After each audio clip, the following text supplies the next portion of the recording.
ओम नमो भगवते वासुदेवाय। आज हम श्री गर्ग संहिता की मथुरा खंड का 17वां अध्याय सुनेंगे। इसमें हम सुनेंगे श्री कृष्ण को स्मरण करके श्री राधा तथा गोपियों के करुण उद्धार। तो आइए शुरू करते हैं। श्री नारद जी कहते हैं, राजन, श्री कृष्ण का यह संदेश सुनकर प्रसन्न हुई गोपांगनाएं आंसू बहाती हुई गदगद कंठ से उद्धव से बोली। गोलोकवासिनी गोपियों ने कहा, उद्धव, पहले के प्रियजनों को त्याग कर श्री कृष्ण परदेश चले गए, उस पर भी वहाँ से उन्होंने योग लिख भेजा है। अहो, निर्मोहीपन का बल तो देखो। द्वारपालिका गोपियाँ बोली, सखियों देखो, चंद्रमा की चकोर पर, सूर्य की कमल पर, कमल की भ्रमर पर तथा मेघ की चातक पर जैसे कभी प्रीति नहीं होती, उसी प्रकार श्याम सुंदर का हम लोगों पर प्रेम नहीं है। श्रृंगार धारण कराने वाली गोपियों ने कहा, सखियों, चकोर चंद्रमा का मित्र है, परंतु उसके भाग्य में सदा आग की चिंगारियाँ चबाना ही बदा है। विधाता ने जिसके भाग्य में जो कुछ लिख दिया है वह कभी कम नहीं होता। शय्योपकारिका गोपियाँ बोली, वधिक भी मृगों को बाण मारकर तुरंत आतुर हो उनकी सिद्ध लेता है, किंतु कटाक्षों से अपने प्रियजनों को घायल करके कोई निर्मोही उनका स्मरण तक ना करे, ये कैसा आश्चर्य है। पार्षदा गोपियों ने कहा, विरह जनित दुख को कोई विरह ही जानता है, दूसरा कोई कभी इस दुख को नहीं समझ सकता। जैसे जिसके अंगों में कांटा पड़ा है उसकी पीड़ा को वही जानता है, जिसके शरीर में कभी कांटा गड़ा ही नहीं वह उसके दर्द को क्या जानेगा। वृंदावन पालिका गोपियाँ बोली, निष्काम प्रेम के सुख को निष्काम प्रेम ही जानता है। जो किसी कारण या कामना को लेकर प्रेम करता है वह निष्काम प्रेम के सुख को क्या जानेगा। क्या कभी कर्मेंद्रियां रस का अनुभव कर सकती हैं। गोवर्धन वासियाँ गोपियों ने कहा, पूर्व वनिताओं से प्रेम करने वाला अब सरेंद्री का नायक बन बैठा है, उसे पर्वत एवं वन में रहने वाली स्त्रियों से क्या लेना है। इस विषय में अधिक कहना व्यर्थ है। कुंज विधायिका गोपियाँ बोली, हाय, मत वाले भ्रमरों के गुंजार से व्याप्त माधवी कुंज पुंज में से जिनको हम सदा अपनी आंखों में बसाए रखती थी, उनकी आज यह कथा सुनी है।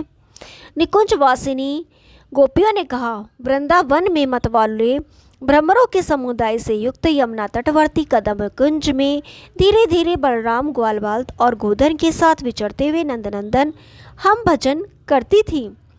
जानवी यूथ की गोपियाँ बोली, कब हमारा भी वैसा ही समय होगा जैसा आज मथुरापुर वासिनी स्त्रियों को देखा जाता है। व्रजांगनाओं, शोक ना करो, किसी भी कभी सदा जय या पराजय नहीं होती। यमुना यूथ की गोपियाँ बोली, विधाता के हृदय में तनिक भी दया नहीं है। जैसे बालक खिलौनों को अलग करता और मिलाता है, उसी प्रकार वह विधाता समस्त भूतों का संयुक्त और व्युक्त करता रहता है। रमा यूथ की गोपियाँ बोली, जो पहले कुबड़ी थी वह आज सीधी और समान अंग वाली हो गई, जो दासी थी वह कुलीन हो गई तथा जो कुरूपा थी वह रूपवती होकर चमक उठी है। अहो, 4 ही दिनों में वह अपनी विजय के नगारे पीटने लगी हैं। बिरजा यूथ की गोपियों ने कहा, किसी भी बाँ सदा प्रिय के कंधे पर नहीं होती, किसी भी वन में सदा वसंत नहीं होता, कोई भी सदा जवान नहीं रहता। ये देवराज इंद्र भी सदा राज्य नहीं करते हैं, कोई 4 दिनों के लिए भले ही खूब मान कर ले। ललिता यूथ की गोपियाँ बोली, मंथरा भी कुबड़ी थी, जिसने अयोध्यापुरी में श्री रामचंद्र जी के राज्याभिषेक को रुकवाकर उसमें विघ्न उपस्थित कर दिया। यह कुब्जा ही यह मथुरापुरी में आ गई है। गोपिकाओं, जो कुब्जा है वे क्या क्या नहीं कर सकती। विशाखा यूथ की गोपियों ने कहा, जो गौ चराने के लिए अनुगामी ग्वाल वालों के साथ वन में जाते हैं और लौटते समय वंशीनाथ के द्वारा नगर गांव के लोगों को अपने आगमन का बोध करा देते हैं, तथा जो अपनी गति से मतवाले हाथी की चाल का अनुकरण करते हैं, उन नंदनंदन को हम भुला नहीं सकती। माया यूथ की गोपियाँ बोली, सांकरी गलियों में हमारा आंचल पकड़कर हठात हमें अपनी भुजाओं में भरकर और हृदय से लगाकर परस्पर की खींचातानी से हर्ष और भय का अनुभव करने वाले उन श्री हरि को हम कब अपने घरों में ले आएंगी। अष्ट सखियों ने कहा, उद्धव, उन सर्वांग सुंदर नंदनंदन को निहार कर हमारे नेत्र अब संसार की ओर नहीं देखते, नहीं देखना चाहते। वे ही नंद राजकुमार मथुरापुरी में विराज रहे हैं, शीघ्र बताओ अब हमारा क्या होगा। शौणा सखियाँ बोली, वन में प्रेम पीड़ा को बढ़ाने वाली बांसुरी की मधुर तान सुनकर हमारे दोनों कान अब संसारी गीत नहीं सुनना चाहते। वे तो कौवों की काऊ काऊ के समान कड़वे लगते हैं। 32 सखियों ने कहा, अपने मित्र को प्रीति से, शत्रु को नीति से, लोभी को धन से, ब्राह्मण को आदर से, गुरु को बारंबार प्रणाम से तथा रसिक को रस से वश में किया जा सकता है, परंतु निर्मोही को कोई कैसे वश में किया कर सकता है। श्रुति रूपा गोपियाँ बोली, जो जागृत आदि अवस्थाओं में व्याप्त होकर भी उनसे परे है तथा इस जगत के हेतु होते हुए भी वास्तव में अहेतु है, ये समस्त गुण जिनसे ही प्रेरित होकर अपने अपने विषयों की ओर प्रवाहित होते हैं तथा जैसे आग से निकली हुई चिंगारियाँ पुनः उनमें प्रविष्ट नहीं होती, उसी प्रकार महत्व इंद्रिय समुदाय तथा इंद्रियों के अधिष्ठाता देव समुदाय जिनमें प्रवेश नहीं पाते, उन परमात्मा को नमस्कार है। ऋषि रूपा गोपियों ने कहा, बलवानों में भी अत्यंत बलिष्ठ यह काल, जिन पर अपना शासन चलाने में समर्थ नहीं है, माया भी जिनको वशीभूत नहीं कर पाती तथा वेद भी जिन्हें अपने विधि वाक्यों का विषय नहीं बना पाता, उस अमृत स्वरूप परम प्रशांत शुद्ध परात्पर पूर्ण ब्रह्म की हम शरण लेती हैं। देवरांगना स्वरूप गोपियाँ बोली, जिन परमेश्वर के अंशांश, अंश, कला, आवेश तथा पूर्ण आदि अवतार होते हैं और जिनसे ही इस जगत की सृष्टि पालन एवं संहार होते हैं, उन पूर्ण से भी परे परिपूर्णतम श्री कृष्ण को हम प्रणाम करती हैं।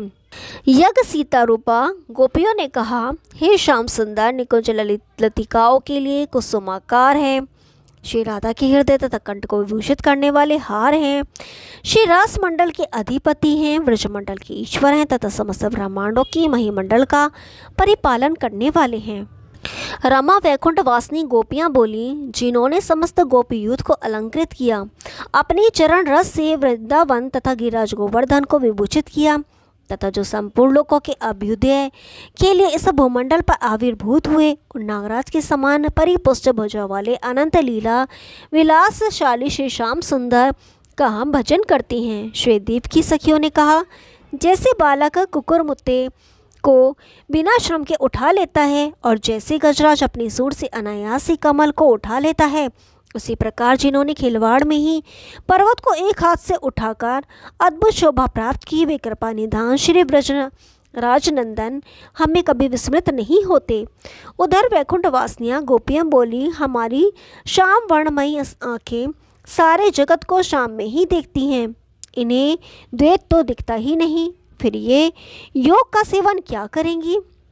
लोकाचल वासिनी गोपियों ने कहा, स्नेह का पाश दृढ़ होता है, वह कभी टूटने कटने वाला नहीं है, हम उसे नहीं काट सकती। श्री हरि के सिवा दूसरा कोई ऐसा नहीं कर सकता, एकमात्र वे ही ऐसे हैं जो नागपाश को काटने वाले गरुड़ की भांति इस स्नेह पाश को काटकर मथुरा चले गए।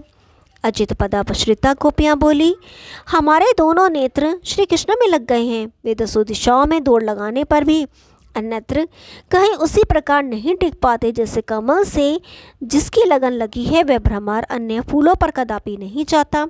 श्री सखियों ने कहा, लोग अपनी कृपणता से यश को, क्रोध से गुण समूह के हृदय को, दुर्वसनों को, धन को तथा कपट पूर्ण प्रताप को, मैत्री को नष्ट कर देते हैं। मिथिला वासिनी स्त्रियां बोली, धन देकर तन की रक्षा करें, तन का उत्सर्ग करके भी लाज बचाएं तथा मित्र का कार्य सिद्ध करने के लिए आवश्यकता पड़ जाए तो धन, तन और लाज तीनों का उत्सर्ग कर दें। कौशल प्रांत वासिनी गोपियों ने कहा, वियोग जनित दुख की दशा को जीवात्मा के बिना दूसरा कोई नहीं जानता है, परंतु वह उसे बताने में असमर्थ है। बताती है वाणी, किंतु उसे उस दुख का अनुभव नहीं है। भले ही बाणों के आघात से हृदय विदीर्ण हो जाए, किंतु कभी किसी को प्रिय वियोग का कष्ट न प्राप्त हो। अयोध्यापुर वासिनी गोपियाँ बोली, पहले निराश करके फिर आशा दे दी और अपने मथुरा की आशा दिशा में चले गए। उसके ऊपर हमारे लिए योग लिखा है। अहो, निर्मोही जनों का चित्र विचित्र होता है। पुलिंदी गोपियों ने कहा, पूर्व काल की बात है, दंडकवन में शूर्पणखा अत्यंत विवल होकर इन्हें अपना पति बनाने के लिए इनके पास आई, किंतु इन्होंने सुमित्रा कुमार को प्रेरणा देकर बलपूर्वक उसे कुरूप बना दिया। ऐसे पुरुष से आप सबको कृपा की आशा कैसे हो रही है। सुदल वासिनी गोपियाँ बोली, राजा बलि भगवत भक्त, सत्यपरायण और अधिक दान करने वाले थे, परंतु उनसे भेंट पूजा लेकर जिन्होंने कुपित हो उन्हें बंधन में डाल दिया था, उन वामन रूपधारी कपट ब्रह्मचारी बने हुए श्री हरि की न जाने लक्ष्मी जी या अन्य भक्तजन कैसे सेवा करते हैं। जालंधरी गोपियों ने कहा, पूर्व काल में असुर श्रेष्ठ भक्त प्रवर कयाधु कुमार प्रहलाद को बहुत अधिक कष्ट सहन करना पड़ा, तब कहीं नरसिंह रूप धारण करके इन्होंने उनकी सहायता की। अहो, इनमें निष्ठुरता की परिकाष्ठा प्रत्यक्ष देखी जाती है। भूमि गोपियाँ बोली, अहो अत्यंत निर्मोही जन का चरित्र अत्यंत विचित्र होता है, वह कहने योग्य नहीं है। मुख से और ही बात निकलेगी किंतु हृदय में कोई और ही विचार रहेगा। ऐसे लोगों को देवता भी नहीं समझ पाते, फिर मनुष्य कैसे जान सकता है। ओम नमो भगवते वासुदेवाय। 18वां अध्याय कल सुनेंगे, तब तक के लिए नमस्कार।